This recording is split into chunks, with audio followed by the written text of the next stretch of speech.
Bonjour tout le monde et bienvenue à un autre épisode de Politiquement parlant. C'est le balado politique avec Salim Idrissi et Georges Tsantrizos. Merci beaucoup d'être là. Merci pour tout l'appui. On reçoit vos messages, on les lit, ça fait chaud au cœur. Allez vous abonner sur notre chaîne YouTube. On veut grandir cette communauté-là. On veut avoir le plus de gens possible pour pouvoir échanger et communiquer évidemment les différentes idées qu'on a. On apprécie ça évidemment. Vous pouvez nous suivre sur tous les réseaux sociaux, Facebook, Instagram et évidemment sur toutes les plateformes audio, que ce soit Apple Podcast ou Spotify. On est aussi maintenant sur Amazon Music ou Audible, dépendamment de quel vous écoutez. Et vous rappelez qu'on a un magasin. Vous pouvez accéder à un magasin. On a lancé ça. C'est à travers notre site, notre chaîne YouTube. Plein de petites choses. On a des tasses que vous pouvez voir ici. On a des bouteilles. La très bonne qualité. On a des t-shirts aussi. Je ne sais pas si vous pouvez le voir. Donc, des petites affaires comme ça qu'on a mis comme ça. Si ça vous plaît, bien allez-y, nous aider, achetez ça. On a fait exprès pour réduire le prix littéralement au minimum, au strict minimum. Comme ça, évidemment, c'est pas nous qui gérons les prix, ça vient avec un site web, je sais pas comment ça fonctionne, mais on a réduit le prix au strict minimum. Comme ça vous... c'est à votre avantage. Vous pouvez acheter les choses à un bon prix. Puis, c'est de la qualité, honnêtement. Donc, on apprécie ça. Si ça vous tente, aidez-nous. Salim, comment ça va? Ça va. Ces produits dérivés, c'est les mêmes que nous offrons à nos invités quand ils viennent. Exactement. Donc, c'est ça. C'est un petit secret. Les gens, ça se passe à l'extérieur des caméras. Nos invités quittent avec une tasse. Puis, ils semblent l'aimer. Mais oui. Comment tu vas? Ça va bien. On a eu une semaine excitante en politique. Là, tu sais, ça faisait longtemps qu'on n'avait pas une semaine genre avec plein de choses comme ça. Ça a commencé, honnêtement, les 2-3 dernières semaines, là, tu sais, avec tout le chaos aux États-Unis, le débat, ensuite la rentrée parlementaire houleuse. Ensuite, on a Guillaume Lavoie qui vient ici nous faire un cours, franchement, là, sur la politique américaine. C'était très, très bon. Il est excellent, il est magnifique, puis on le remercie encore. L'épisode a très bien performé, puis les gens, ça a l'air, ils l'ont beaucoup aimé. Oui, j'ai reçu beaucoup de commentaires en ce sens d'ailleurs. Oui. Et là, cette semaine, les parlements sont en session. Puis on revient à cette houleuse rentrée. Non, mais honnêtement, on va faire un peu d'actualité. Là. On essaye de se coller à l'actualité quand même là, pour que les gens puissent suivre et tout le monde puisse se retrouver un peu là-dedans. Mais j'ai envie de te dire, la semaine a commencé avec les élections partielles au niveau fédéral. Yes. Il y en avait une au Manitoba, dans le coin de Winnipeg, là, je crois, qui a été donc conservée par... le nouveau Parti démocratique, le NPD, c'était une circonscription qui était déjà NPD. Mm-hmm. Mais disons que c'était un test pour le NPD de voir est-ce qu'il était capable de la conserver, ce qui n'était pas évident dans le contexte politique actuel. Mais le NPD l'a conservé.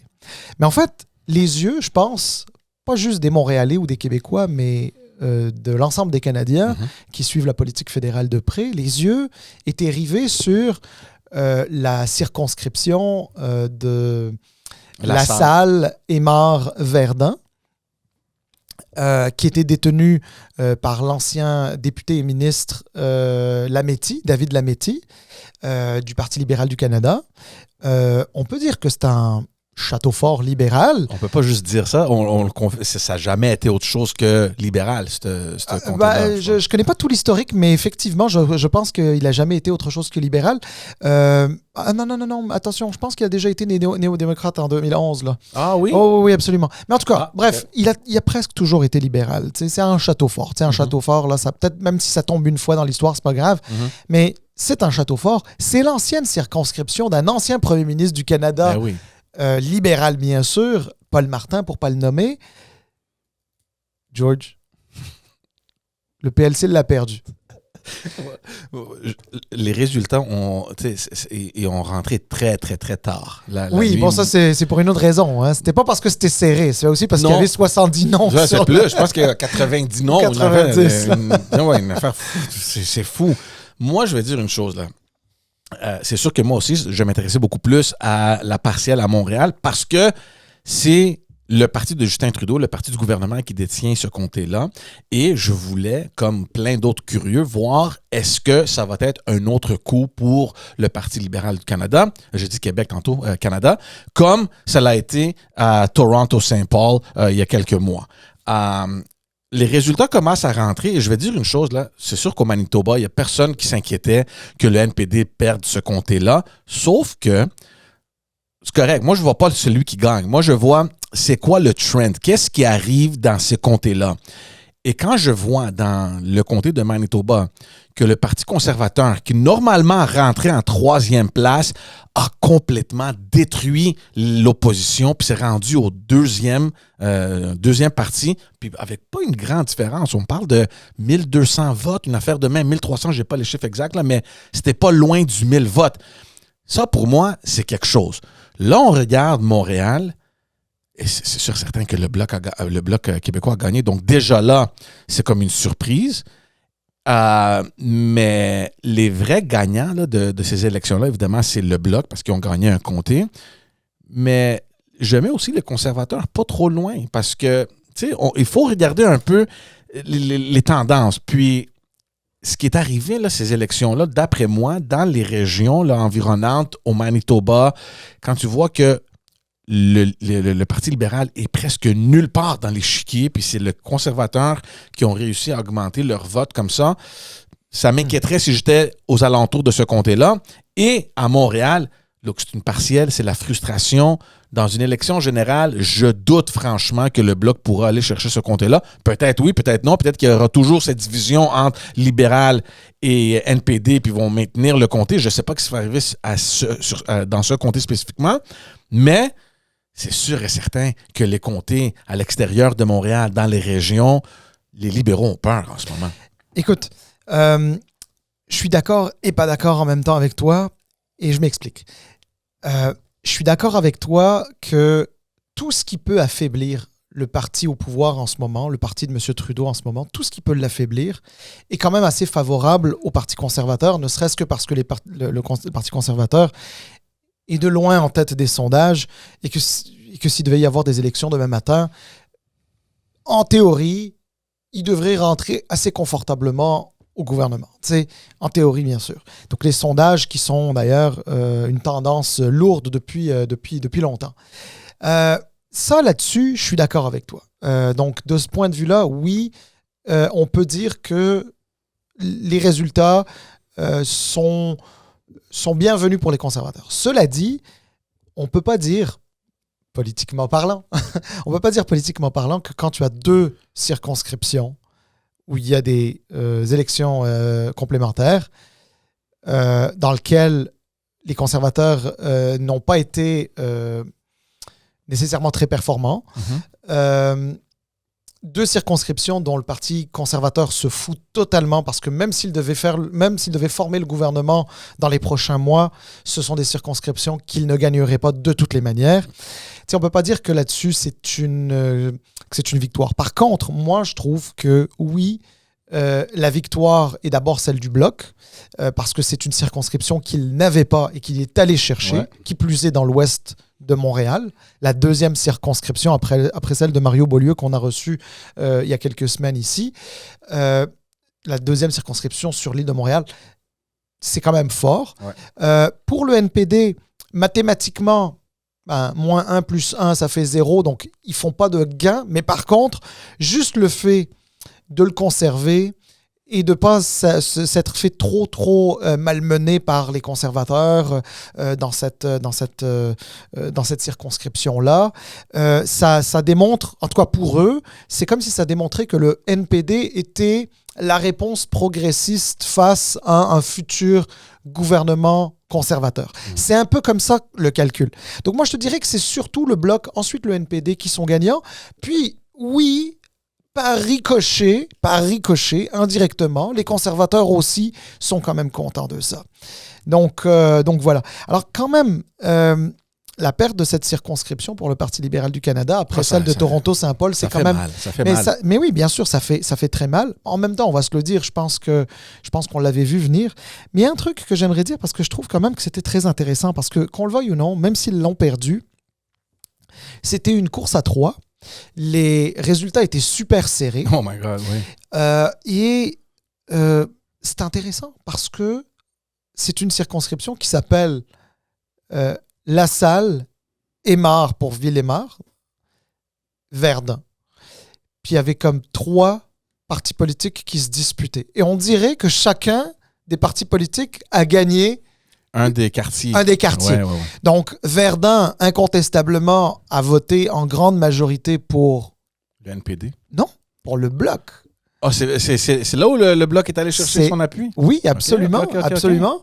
Quand dans Ville-Aymar, le NPD a fait un très bon score.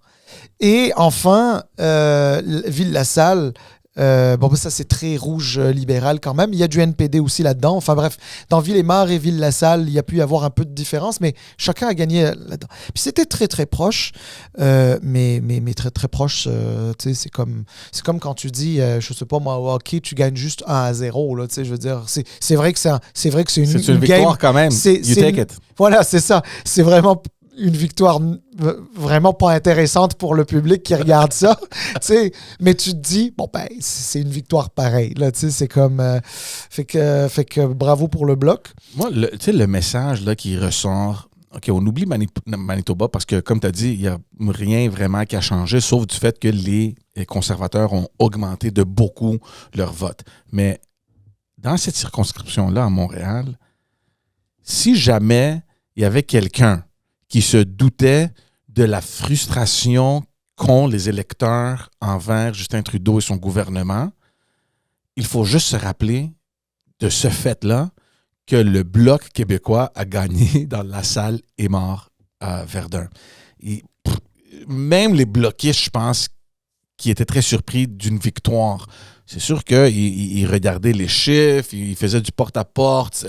Je me rappelle pas du député du Bloc qui était sorti à un moment donné à la télévision pour dire, tu sais, le feedback qu'on a du terrain, ça semble bien aller pour nous, là. Il le disait. Donc, eux autres, ils avaient leurs propres chiffres, mais le vrai monde, là, qui regarde ça, qui ne sait pas qu'est-ce qui se passe sur le terrain, jamais, au grand jamais, il aurait pensé que le Bloc pouvait gagner ce comté-là, là, franchement. Puis bravo pour eux. Non, effectivement. Puis je crois que c'est venu, les élections de cette partielle-là, on a vu un Bloc qui est grand gagnant, un deuxième gagnant, le NPD, dans un contexte global qui est quand même favorable aux conservateurs, puisque c'est eux qui trônent en haut des sondages. Ça vient complexifier un peu le paysage politique au niveau fédéral, parce que, tu sais, on va se le dire, les conservateurs avaient déjà annoncé qu'ils allaient demander une motion de non-confiance, une sorte de motion de censure là, pour faire tomber le gouvernement libéral. Ils vont avoir 6 journées de l'opposition officielle dans lesquelles ils peuvent demander ces motions. La première arrive mardi prochain avec un vote le mercredi. Et évidemment, les conservateurs, eux autres, ils veulent en élection là. Tout de suite, là, ils sont prêts. En fait, ils sont prêts depuis déjà un petit bout. Puis, ils seraient prêts à y aller maintenant. Il n'y a plus d'entente NPD-PLC. On en a déjà parlé. Le NPD a été à la remorque du gouvernement libéral pendant très longtemps. Maintenant, il est temps pour lui de prendre ses distances.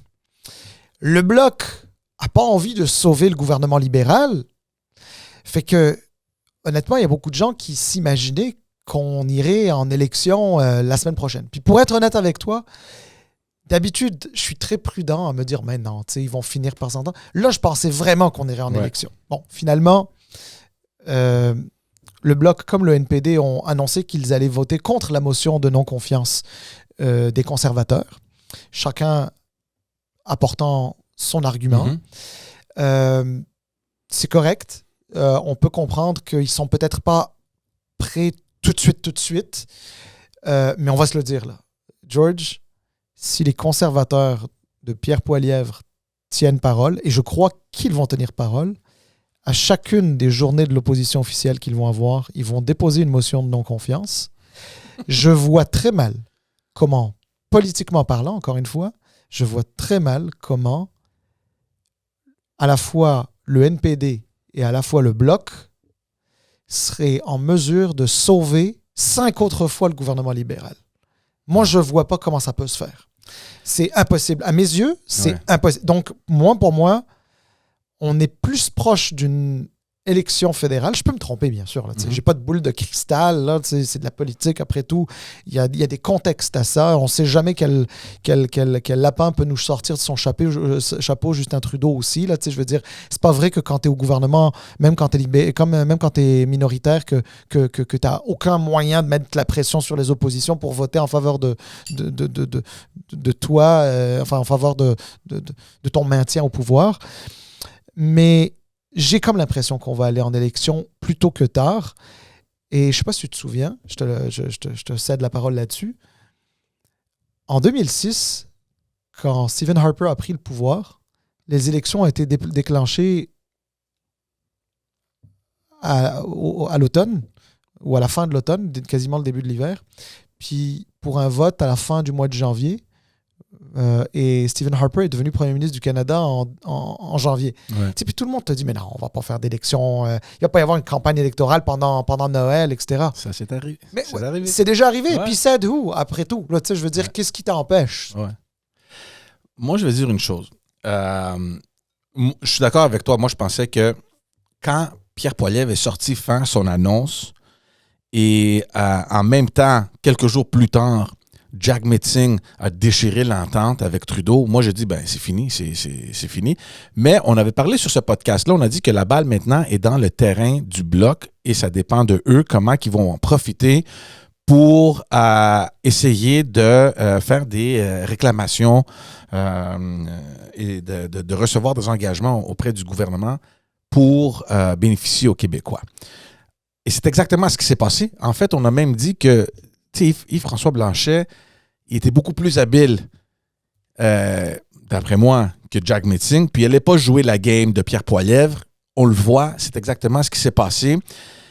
Problème que j'ai, je vais commencer avec le NPD, puis ensuite on va aller au Bloc. Le NPD, là, il déchire l'entente. C'est le show, hein? C'est un show. Le gars, il part quasiment en campagne électorale. Ses discours, c'est « on est prêt », blablabla.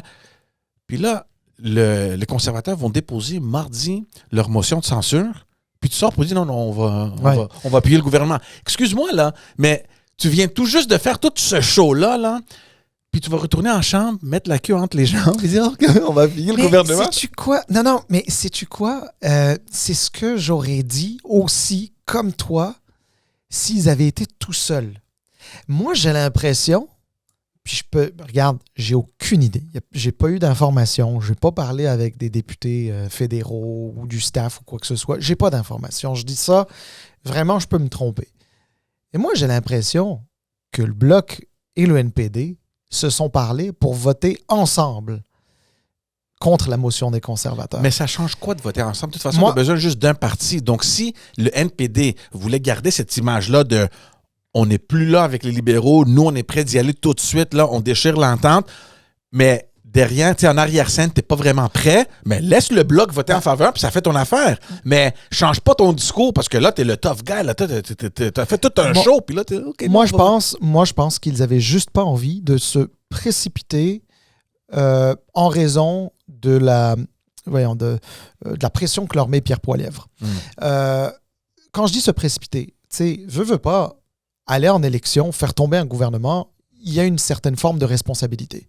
Je ne dis pas que les conservateurs n'en ont pas une, ils en ont une, puis j'imagine qu'ils l'assument à 100%. La seule chose, c'est que les conservateurs, c'est l'opposition officielle, c'est le gouvernement en attente. S'ils veulent y aller, ils font ce qu'ils ont à faire pour y aller. C'est-à-dire, ils déposent une motion de non-confiance et ils espèrent que les autres partis vont voter dans le même sens. C'est correct. Mais tu sais, mets-toi à la place un instant, là. Je te parle juste de stratégiquement, là, pas idéologiquement, mais stratégiquement, tu te mets à la place du Bloc ou du NPD. T'as pas envie de jouer dans le film de Pierre Poilievre. À la limite, eux autres, ils vont te dire, regarde, quand on va être prêt, quand on considère que c'est le bon moment, on va y aller. Là, ils viennent de gagner. Ils ont comme une espèce de... Ils ont un mini momentum, là. On va se le dire. Ils ont un mini momentum. Ils veulent asseoir ce petit momentum pendant quelques semaines à la Chambre des communes. Puis, une fois que tout est prêt, tous les indicateurs, c'est-à-dire tant au niveau des travaux parlementaires, des certains gains qu'ils veulent faire. Il y a des choses, ils ne veulent pas que ça puisse mourir au feuilleton. Hein. Tu sais comment ça se passe. Hein? Une élection est déclenchée, ben, c'est tout ce qui se passe au Parlement est arrêté, c'est terminé. Ouais. Ils savent aussi qu'il y a des chances qu'il y ait un nouveau gouvernement, c'est-à-dire un gouvernement conservateur. Et donc, le gouvernement conservateur ne va peut-être pas rappeler les projets de loi sur lesquels les libéraux, les néo-démocrates et les bloquistes comptent en ce moment. Ah. Donc, il y a des explications à ça.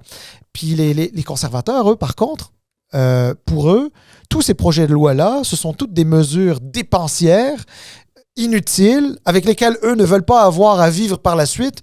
Donc, si ça peut mourir au feuilleton tout de suite, il n'y en a pas de problème, là, tu sais. Alors, moi, je trouve quand même que c'est intéressant. Moi, j'ai trouvé, honnêtement, dans la dernière semaine, que tous les partis politiques ont très bien joué leurs cartes. Et je vais peut-être même te surprendre, mais même le Parti libéral du Canada, je trouve qu'il a quand même bien joué ses cartes, dans le sens où il s'en est bien tiré à critiquer les partis d'opposition. Il ne les a pas critiqués juste pour les critiquer, mais genre, ils essayaient de les mettre un peu devant leurs contradictions, devant, mais regardez, ils ne pensent pas aux Canadiens quand on veut nous passer telle affaire pour tel sujet, pour tel besoin, etc. Et je les ai trouvés comme pas si mal. Je te dis pas que je les ai trouvés forts. Ils sont, si je dois les mettre en classement, ils sont quand même les derniers. Mais ils n'ont pas été mauvais. C'est ça que je veux dire, dans les circonstances. L'autre chose concernant cette entente-là, l'attente du NPD là, qui ont déchiré, c'est le Bloc maintenant qui joue la grande partie. Moi, je ne suis pas surpris qu'ils vont appuyer le gouvernement parce que ça a été presque clair pour moi que le Bloc allait rentrer là-dedans et avoir des attentes auprès du gouvernement. Ce qui m'a surpris, par contre, c'est qu'ils ont décidé, ils ont sorti dire que nous, on va appuyer le gouvernement dans la motion de censure des conservateurs, mais on n'a pas encore la liste d'épicerie, là. Tu demandes quoi? Comment est-ce que... Donc, moi, la question que je me pose, est-ce que ça a été un peu trop précipité? Est-ce qu'ils se cachent? Est-ce qu'ils ne veulent pas nous dire ce qu'ils vont demander? Est-ce qu'ils ont fait des demandes déjà? Et si oui, lesquelles? Donc, tu sais, il y a un grand flou, il y a un grand point d'interrogation concernant la stratégie du Bloc. On a le chef qui dit, soyez patients là, donnez-nous quelques semaines, vous allez voir, on va avoir des résultats. Mais je ne sais pas, tu sais, est-ce que c'est trop précipité? Comment est-ce que tu peux donner ton appui à un gouvernement avant même que tu saches, voici ce qu'on a, est-ce qu'on peut se rencontrer à mi-chemin ou vous en êtes où? En fait, c'est intéressant ce que tu apportes comme perspective. Pourquoi c'est intéressant? Parce que ça rappelle un petit peu la traversée du désert du Bloc québécois à un moment donné, où le Bloc québécois cherchait un peu sa pertinence. Est-ce que c'était le parti de la souveraineté à la Chambre des communes à Ottawa ou est-ce que c'était le parti qui représentait les intérêts du Québec? Mais les intérêts du Québec, c'est le gouvernement du Québec d'habitude. Mais est-ce que dans le fond, il est là pour représenter l'Assemblée nationale ou les besoins de l'Assemblée nationale? Bref, tu sais, c'était pas très clair. Bon, je t'avoue, par moments, je trouve toujours pas que c'est clair, mais bon, on va m'accuser d'être fédéraliste. Mais oui, je le suis. Alors, forcément, je ne trouve pas très logique. Autant je comprends la légitimité du Parti québécois, autant celle du Bloc, je la comprends pas, mais ça, c'est une autre histoire, là.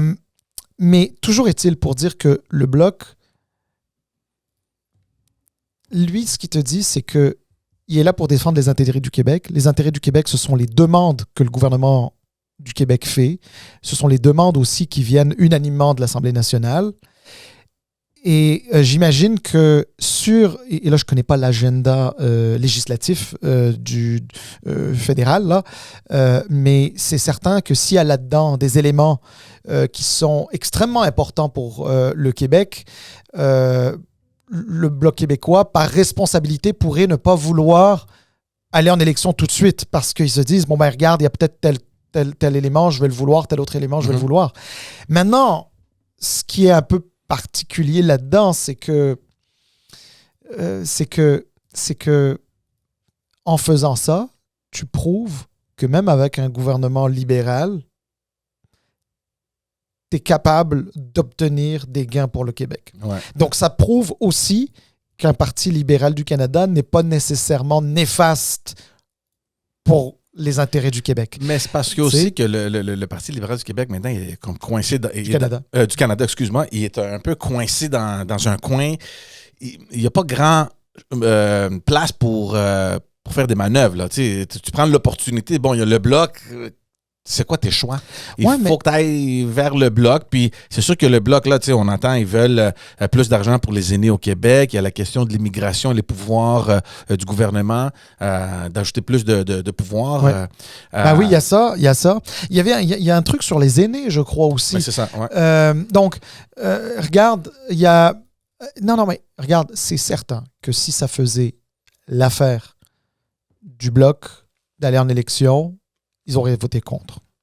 Moi, je pense, et encore une fois, je l'ai dit tantôt, je me répète, puis je peux me tromper, mais j'ai comme l'impression que le NPD et le Bloc se sont entendus pour pas qu'il n'y en ait qu'un seul qui se peinture dans le coin. Donc dans le fond, c'est, regarde, soit on va en élection, donc on vote tous les deux en faveur de la motion de non-confiance des conservateurs, soit on ne veut pas d'élection, nous les deux partis, c'est-à-dire le NPD et le Bloc, on ne veut pas d'élection. Puis là, il ne faudrait pas que l'un compte sur l'autre. Il faudrait qu'on fasse front commun pour dire non aux conservateurs et garder cette carte-là en back pocket pour la fois prochaine ou les fois prochaines.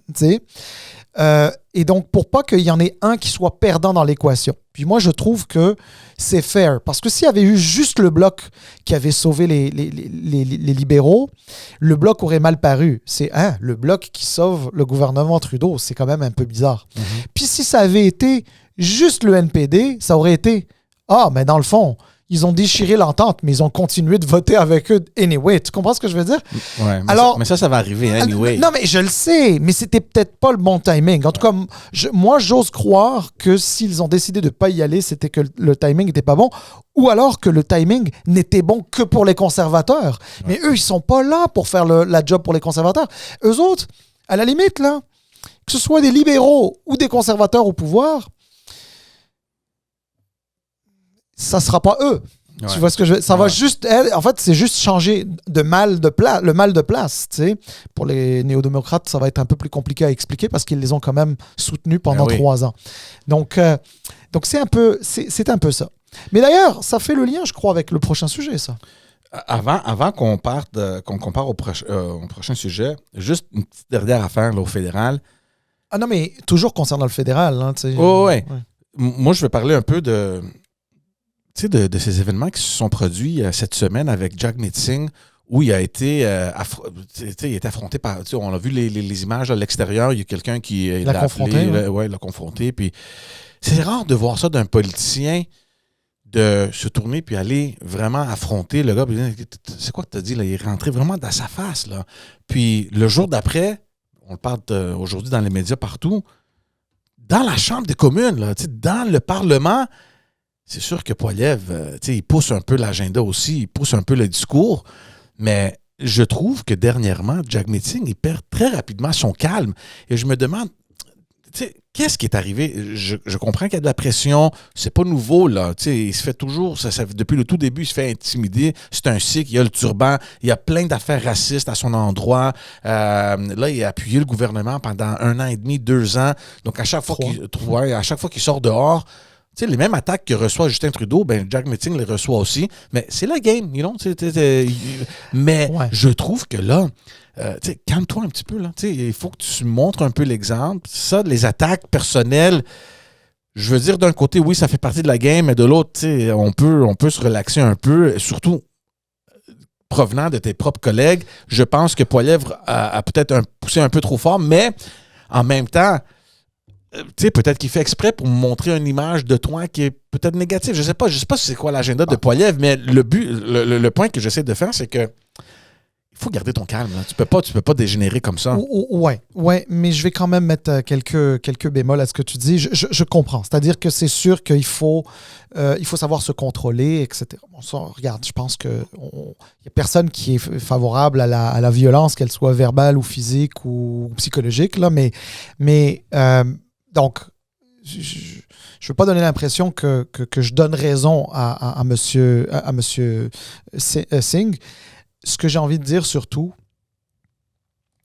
c'est que il faut tout remettre dans le contexte. Le contexte actuellement, c'est que quand tu es un politicien, un personnage public de manière générale, et particulièrement quand tu es un politicien, la violence et la haine que tu reçois est énorme. Puis, je veux pas rentrer, j'ai pas envie de dire mais quand tu es issu d'une minorité, il y a plus de haine. Je pense que oui, mais je ne pense pas que ce soit juste ça le point. C'est que c'est tellement violent la haine que les gens reçoivent, peu importe qu'ils soient d'une minorité ou pas. Là. C'est tellement violent que les gens ne savent même plus comment agir. Ignorer, où ça te donne un peu l'impression que tu es comme une sorte de petit faiblard qui n'est pas capable de minimalement te défendre et d'envoyer balader la personne. Il y a ça. Il y a des gens qui te disent go high, puis tu avances, là, tu fais pas attention. Là, et il y a d'autres personnes qui te disent ben non, c'est mieux qu'il confronte. Là, il n'est pas allé le frapper non plus. Là, je veux dire, il est allé. Attends, George, excuse-moi là. Je vais juste te dire une affaire. Je l'ai bien vu cette séquence-là. Quand il est allé voir ce nono, là, parce que c'est un nono, ce gars. Je suis d'accord avec toi. Excuse-moi. Quand il est allé voir ce nono, il lui a dit, OK, répète devant moi. Est-ce que c'est toi qui as dit ça? Il ne savait pas si c'était lequel des deux qui avait dit. Il n'était même pas capable de répéter. Donc, tu vois, c'était un lâche. Et il lui a dit, c'était un lâche. Je lui ai dit, si tu n'étais pas un lâche, tu me l'aurais dit. Et je suis d'accord avec 100%, mais tu ne sais jamais c'est qui ce gars-là et qu'est-ce qu'il y a dans la tête. Exact. Là, mais c'est là tu peux pas rentrer Non, mais c'est là que je m'en viens. Excuse-moi, il y avait des constables spéciaux. Exact. Et bien, sais-tu quoi, George? C'est impensable. C'est pas normal. Ouais. Je m'excuse, mais qu'au Canada, un pays comme le Canada, qui en plus, on est les voisins des Américains, où on voit qu'il y a de plus en plus de violence, pas comme s'il n'y en avait pas ici aussi, là, mais envers nos politiciens, nos élus, les personnages publics, etc. Je m'excuse qu'au Canada, que t'aies pas de protection, que monsieur, madame, tout le monde, le public peut t'approcher aussi facilement. C'est un chef de parti, venir. Là. Mais oui, mais un chef de parti est donc un potentiel premier ministre. Ouais. Bon, les sondages ça s'est arrivé aussi en mais... passant avec Chrystia Freeland, la ministre, la numéro 2. On en avait parlé d'ailleurs ici, etc. Alors, regarde là, les gens ont le droit d'être en colère, les gens ont le droit de dire des choses, d'exprimer leur point de vue, à la limite d'essayer d'interpeller des politiciens parce que parfois, peut-être, ils ont l'impression qu'ils ne sont pas capables de se faire entendre de manière différente ou un truc comme ça. Je peux le comprendre. Mais là, d'être aussi proche, d'être en train de le filmer, d'être en train de l'insulter, puis tu ne sais même pas qu'est-ce qui peut se passer, hein, parce que peut-être qu'il l'aurait attaqué s'il n'y avait pas des constables spéciaux à côté. On ne le sait pas. On le sait pas. Mais la personne a le droit de se sentir menacé. Bon, il a décidé, puis là, je ne veux pas défendre ça parce que j'aime pas donner l'impression que, mais oui, il faut se faire justice soi-même. On n'est pas là. Le seul bout que moi je dis, c'est que il est allé confronter la personne. La personne n'a même pas été en mesure de lui répéter tous les noms d'oiseaux qu'il était en train de lui dire derrière son dos. Puis ça... Moi, ça démontre juste une chose, c'est que les gens ont accès trop facilement à ces personnages si publics. Aux États-Unis, là, quelqu'un d'aussi important, là, tu ne te rapproches pas de lui aussi facilement. Ouais. Même dans le coin du Congrès, là, c'est pas facile. Là. Écoute, des ministres n'ont pas de garde du corps. Notre ministre des Affaires étrangères n'a pas de garde du corps. On a une guerre en Ukraine, on en a une autre au Moyen-Orient. On prend des positions pour lesquelles il y a des gens qui n'aiment pas le Canada. Puis notre ministre des Affaires étrangères qui commente sur Poutine, puis sur d'autres personnes, etc., n'a pas de garde du corps. Ouais. Pas un. Ça n'a aucun bon sens. Et je ne comprends même pas pourquoi ou comment se fait-il que ça n'existe pas. C'est juste le premier ministre qui a une garde de protection. Je pense peut-être le ministre de la Défense, peut-être aussi, qui avait une mini-protection, mais le premier ministre en a une très bonne. Très bonne. Je suis pas capable de le dire, mais en tout cas... Moi, j'ai vu son convoi. Là, c'est assez impressionnant. Oui, on était au même événement, je le sais. Mais non, mais je te dis, c'est pas normal que nos ministres au fédéral... Puis, sais-tu quoi? Est-ce que ça coûte de l'argent? Oui. Mais sais-tu quoi? C'est un investissement dans notre démocratie. Ouais. C'est pas autre chose. C'est pas un luxe. Je peux même te dire que moi, je connais des ministres au gouvernement du Québec qui ont des gardes du corps et qui, crois-moi, n'aiment pas ça, avoir des gardes du corps. Ils voudraient conduire leur propre voiture. Ils voudraient ne pas être suivis et ils le font. C'est pas un luxe que d'avoir un garde du corps. C'est un devoir et c'est quelque chose d'important, à la fois pour la sécurité de nos élus et par ricochet, bien sûr, de notre démocratie. Ouais. Mais au Québec aussi, rappelons aux gens qu'il y a tout un historique derrière ces décisions-là de protéger les ministres. Ben oui. Il y a eu Pierre Laporte qui a été assassiné par des membres du FLQ. Tu as eu le tireur là, qui était rentré à l'Assemblée nationale dans les années 80. Ouais. Je veux dire, il y a quand même eu des épisodes... violent, là, c'est donc, oui, mais honnêtement, il n'y a rien de plus normal que ça, là. Moi, je trouve pas ça anormal. Non, je suis d'accord avec toi. Tout ce brouhaha-là, au niveau fédéral, ça a affecté, ça s'est rendu même à l'Assemblée nationale du Québec. Et M. Legault, il en a profité. Il a dit, regarde, nous, ça fait notre affaire que Justin Trudeau soit plus là. On ne peut pas s'attendre. Ça fait 6-7 mois maintenant qu'on est en train de négocier ou de trouver une solution sur le problème d'immigration. Il ne nous écoute pas. Puis, j'ai trouvé ça tellement étrange, Salim. On a vu, nous, des bagarres entre premiers ministres, puis au provincial, puis au fédéral. Moi, je me rappellerai toujours de Jean Charest, qui, tu sais, à chaque fois qu'il y avait quelque chose, il se pognait un tout petit peu avec le fédéral. Le problème, c'est que quand tu fais ça au niveau provincial, ça t'aide. Mais quand tu le fais du côté fédéral, comme l'a fait Justin Trudeau, tu as écouté son entrevue à CJAD, vers les provinces, ça, je pense que ça marche un peu moins. Puis là, tu as M. Legault, un premier ministre, qui indirectement interpelle le leader du Parti québécois, Paul Saint-Pierre Plamondon, puis lui dit, écoute, va dire à ton camarade, ou je sais pas comment il a, ton camarade au fédéral, de ne pas voter en faveur du gouvernement ou de voter contre la motion. Non, en fait, pour la motion de non-confiance des conservateurs. Exact. C'est ça. Ouais, c'est ça. Donc, il dit... Donc, faire tomber le gouvernement. Dans exactement. Parce que nous, on n'en peut plus. On ne veut plus ce gouvernement-là. Il n'est plus bon. Va dire à M. Blanchette, vous que vous êtes amis, dis-lui de voter avec le conservateur. Alors, juste pour remettre un peu les choses en contexte, c'est que, oui, effectivement, le gouvernement du Québec, M. Legault, a appelé le Bloc québécois à revoir son vote par rapport à la motion de censure, à la motion de non-confiance que va déposer le Parti conservateur. Parce que, justement, il a invoqué l'immigration, entre autres, etc. Il y a deux choses... Attends, c'est pas juste ça. Moi, je donne un peu crédit à M. Legault parce que dernièrement, je trouve que Justin Trudeau il joue beaucoup avec la juridiction. Look, il tire un peu loin. Et moi, je suis d'accord avec son programme d'aide de soins dentaires. C'est correct, c'est un beau programme. Mais à la limite, là, respecte les règles. Il y a une constitution, ça fait partie de la juridiction du Québec. Tu ne peux pas rentrer là et dire « Nous, on s'en fout ». Des compétences de la province, on veut donner accès aux soins aux gens, donc on va le faire à travers Service Canada. Relax, buddy. Non, mais je comprends. Je comprends ça. Et au Canada, il n'y a pas un des deux gouvernements qui est plus important que l'autre. C'est juste que chacun des deux gouvernements a ses chambres de compétences constitutionnelles. Et oui, dans une fédération, il arrive qu'il y ait des frictions de cette nature-là entre une province ou entre l'ensemble des provinces et le gouvernement fédéral. L'inverse est aussi vrai. Je vais juste te dire une affaire. Là. Tu me dis que le gouvernement fédéral s'ingère dans des champs de compétences provinciaux, Mhm. mais dans ta même phrase, tu étais en train de me dire « Ouais, mais pour l'immigration, il en veut plus. » Ouais, mais l'immigration, à la base, là, Mhm. c'est de compétences fédérales. En 91, il y a eu les accords McDougall-Gagnon-Tremblay c'est des accords Canada-Québec sur l'immigration de 1991 qui ont permis au Québec d'être la seule province au Canada à détenir des pouvoirs en immigration. Mhm.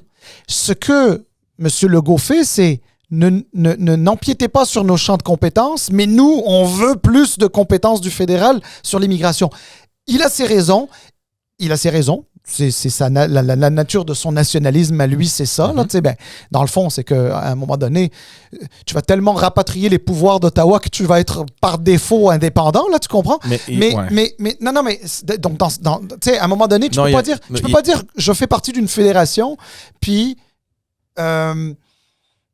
je veux rapatrier tous les pouvoirs possibles. Mais il y a une grande différence. C'est que, oui, tu as raison, il essaie d'aller chercher plus de pouvoir en immigration que normalement, c'est dans le terrain de jeu du fédéral, mais c'est une stratégie de négociation. Hey, excuse-moi, est-ce que je peux avoir plus? Est-ce qu'on peut s'en parler? Blabla.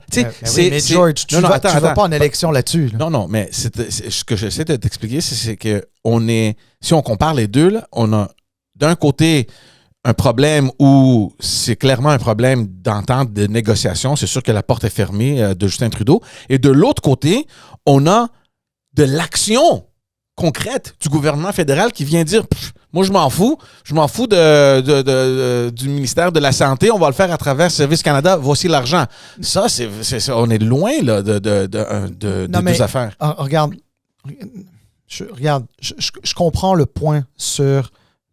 est-ce que le gouvernement fédéral peut faire ci, peut faire ça, de quelle façon? Je le comprends très bien. Mais moi, c'est pas ça mon... C'est pas ça vraiment mon point. Mon point à moi, là, c'est juste de dire le contexte de ça, c'est que tu as une motion de non-confiance qui va être déposée par les conservateurs mardi prochain. Okay. Le Bloc annonce qu'il va voter contre cette motion de non-censure, autrement dit, qu'il va sauver le gouvernement libéral. Le Bloc a les raisons qu'il a invoquées qui expliquent son vote. Le gouvernement du Québec, avec qui, normalement, il est quand même de mèche habituellement, parce qu'il y a des demandes de M. Legault et de son gouvernement que le Bloc québécois défend à la Chambre des communes. Ouais. Donc, en théorie, ils sont quasiment plus des alliés. Ouais. Écoute, le Bloc a déjà été allié de position des gouvernements libéraux fédéralistes à Québec, parce que quand ça va aller dans les... Évidemment, à un moment donné, quand c'est les intérêts supérieurs du Québec, tu peux avoir même des fédéralistes à Québec et des souverainistes à Ottawa qui sont capables de demander la même chose au gouvernement fédéral. C'est déjà arrivé, notamment sous Jean Charest. Mais ce que je veux dire par là, c'est que là, tu as un M. Legault qui invoque ça parce qu'il a envie d'expliquer. Il a envie d'expliquer pourquoi il fait cette demande-là. Mais moi, honnêtement, ça engage que moi. Moi, j'y crois pas à cette explication-là. Je vais te dire pourquoi j'y crois pas à cette explication-là. D'abord parce qu'il n'y a rien de nouveau dans cette histoire de compétences en immigration. Je comprends, il va dire ça fait des mois et des mois, là, mais tu sais, il n'y a rien de nouveau. Il le savait, même en le demandant, qu'il n'allait pas nécessairement les obtenir, ces pouvoirs-là. Et d'ailleurs, je vais te dire une affaire, là. Je te garantis que M. Poilievre, Premier ministre du Canada, Premier ministre conservateur du Canada, ne donnera pas ces pouvoirs-là au Québec. Oui, mais peut-être qu'il en prendrait moins, donc ça fera l'affaire du Québec. Mais c'est pas juste une question d'en prendre moins. C'est pas juste, de toutes les manières, une question d'en prendre moins. Même le gouvernement libéral actuellement dit qu'il en prendrait moins. Même les libéraux du Québec disent qu'ils vont en prendre moins. Ça, c'est pas ça le point. La question, c'est... la question, c'est pourquoi M. Legault veut que le fédéral aille en élection. Lui, c'est le premier ministre d'une province. Il ne fait pas de politique au fédéral. Dans le cas où on vit une crise politique au niveau fédéral qui a un impact énorme sur le Québec, qu'il réclame comme premier ministre du Québec des élections pour mettre de la pression sur le gouvernement parce que je peux le comprendre. On n'est pas dans une crise politique. Donc, s'ils demandent des élections, il faut que je le comprenne. Qu'ils ne me disent pas qu'ils demandent des élections pour ça. Parce qu'au pire des cas, ce qu'il va se dire, il reste tic-tac, là. Il va y avoir des élections dans la prochaine année au grand maximum au fédéral. Puis à ce moment-là, comme premier ministre du Québec, dans ma liste d'épiceries que je vais passer à tous les partis fédéraux, c'est voilà ma liste d'épiceries, battez-vous dessus pendant les élections. Ouais. C'est comme ça que ça se passe. Mais réclamer des élections comme ça, honnêtement, ça n'a aucun bon sens. Non, c'est étrange qu'ils fassent ça. Je suis d'accord avec toi. Mais j'ai des explications, par exemple. Oui, t'as fait mention de ça. C'est sûr qu'il y a une petite piche-note. C'est-à-dire qu'il y avait quelque chose qui n'était pas nécessairement très chic de la part de M. Trudeau lorsqu'il a attaquer M. Legault directement sur une radio montréalaise anglophone. En plus que c'est faux. En plus que c'est faux. Franchement, là, c'est faux. En plus que c'est faux, j'ai cru comprendre qu'il y avait des éléments très partiellement vrais, mais grosso modo, effectivement, c'était faux. Donc, puis, honnêtement, tu fais pas ça. Pourquoi tu t'attaques à un premier ministre de la province sur une radio anglophone, parce que je suis pas sûr qu'il l'aurait fait sur une radio francophone, là, tu sais. Mais c'est sûr qu'il y avait la partielle, là. Mais oui, mais il y avait la partielle, mais regarde, à un moment donné, c'est ta responsabilité aussi comme chef de gouvernement, tu sais, je veux dire, honnêtement, tu sais, moi, honnêtement, je l'ai pas compris, puis, tu sais, autant la loi 96, j'ai vraiment beaucoup de misère avec, tu sais, autant j'ai pas compris cette attaque contre M. Legault par M. Trudeau. Tu sais, ça, c'est une chose. Mais bon, il y a eu cette piche-note-là. Puis probablement qu'il voulait la lui rendre. Puis il, à travers ce positionnement-là, il l'a très bien fait. Tant mieux. Ouais. Mais il y a une autre raison. Moi, je pense pas qu'il visait ni le bloc là-dedans, ni quoi que ce soit. Moi, je pense que ce qu'il veut, là, je pense que la stratégie, puis je peux me tromper, mais au fin fond de moi, j'en suis convaincu, la stratégie de M. Legault et de la CAQ dans la prochaine année, ça va être de détruire la crédibilité du Parti québécois, qui trône dans les sondages depuis maintenant une année. Ça fait 1 an qu'ils sont en haut des sondages. Puis même quand ça va bien dans les sondages pour M. Legault, quand il prend 5 points de satisfaction, dernier léger, 5 points de satisfaction, mais les intentions de vote sont toujours en faveur du PQ. En faveur du PQ largement. Et moi, je pense qu'il avait envie de mettre plus en difficulté Paul Saint-Pierre Plamondon en lui disant et d'essayer de les connecter. En gros, c'est que le PQ, le Bloc, c'est la même chose à Québec, à Ottawa. Mais c'est pas une surprise pour personne. Mais non, mais je sais. Donc, je comprends même pas l'effet que ça a eu ou que ça va avoir. Mais je suis bien d'accord avec toi. Je suis bien d'accord avec toi. Moi, honnêtement, je ne l'ai pas compris. Alors, autant la piche-note de M. Trudeau à M. Legault n'était pas nécessaire, autant celle de M. Legault à M. Trudeau,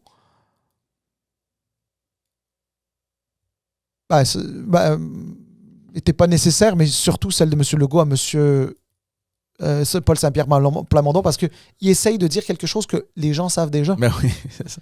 Moi je pensais que tu allais faire plus le lien, pas avec le PQ, mais plutôt avec les libéraux, évidemment, c'est l'opposition. Ils performent pas tellement bien dans les sondages, mais le fait qu'il y a maintenant un député du Parti libéral du Canada qui se lance officiellement dans la course au Parti libéral du Québec, moi, je pensais que tu allais plus analyser de cette façon-là que la CAQ va tenter, à partir de maintenant, jusqu'aux prochaines élections, et surtout, dépendamment de ce que Pablo fait et comment il va progresser dans la course, de faire le lien entre le Parti libéral du Québec et le Parti libéral du Canada. On sait tous que ça va mal pour Justin à Ottawa. Il vient de perdre sa partielle. Il y a des élections peut-être dans les prochaines semaines ou mois. Ça va aller vraiment mal. Et de faire le lien entre ce parti-là et le Parti libéral du Québec, pour lui, c'est une stratégie pas mal gagnante, je pense. Écoute, oui, je pense que de plus en plus, ils vont se servir de ça. J'ai entendu M. Simon Jolin Barrette dire que M. Rodriguez pouvait être un agent infiltrateur Relax, du PLC. man. Non, mais tu sais, je veux dire, je suis d'accord avec toi.